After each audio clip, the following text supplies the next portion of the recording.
So one of the questions that gets asked, and I know it's on everybody's mind, because if my friend asked me, then that means that he's not the only one thinking about it, was how long have you known that you were this way? Like, how long have you known that this was something that you wanted to do? And so the thing that comes to me, or the thing that comes to mind, is the story of how, as a little bitty child, when I was a little bitty boy, I was always like doing girl things.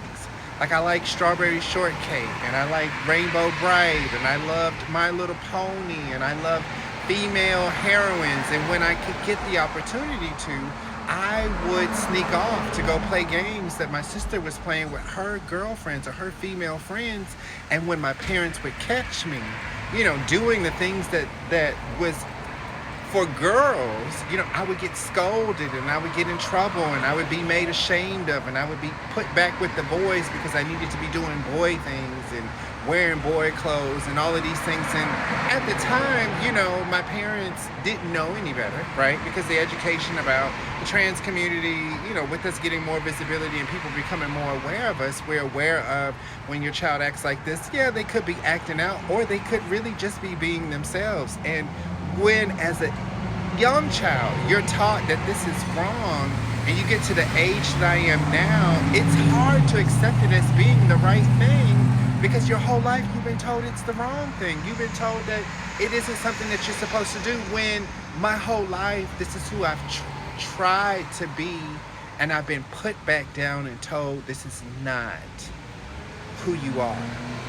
And in that moment, I began to realize that people were seeing me for my potential.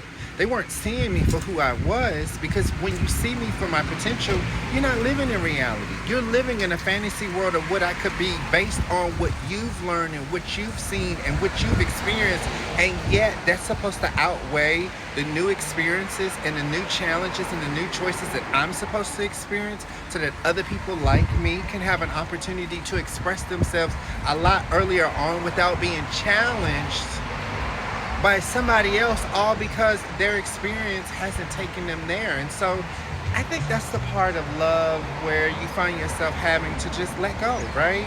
Being like, you're doing the best you can with what you got, and I can't be mad that you didn't have more, or didn't see more, or couldn't be more. I can be more, I can understand more, I can value more for you, but you gotta value it for yourself, So yeah, I started very early, at a very young age, and I think back to all the times I was chastised for it. Now I can laugh at it, when, as a child, it pushed me to want to end it all. There was a letter that I wrote and a bunch of pills that I had found, and I told myself, go to sleep, and if you feel the same in the morning, take the pills. And in the morning, I flushed the pills because I realized I feel better. And that if I can just get through that moment and wait to the next moment, everything will be okay. And so that has led me to where I'm at now, where I'm like, let's go back to that. Let's go back to believing that everything's going to work out if you just hold on to the next moment. Just hold on. Don't give up now. Hold on to the next moment until you get the opportunity to really see and be. So here's the journey. I've been linked with a whole team of people that's supposed to help me along this journey. I don't know if I'm going to take y'all along the journey, but you will definitely see me transform along this journey. And I think that's the best part of life, seeing what comes next.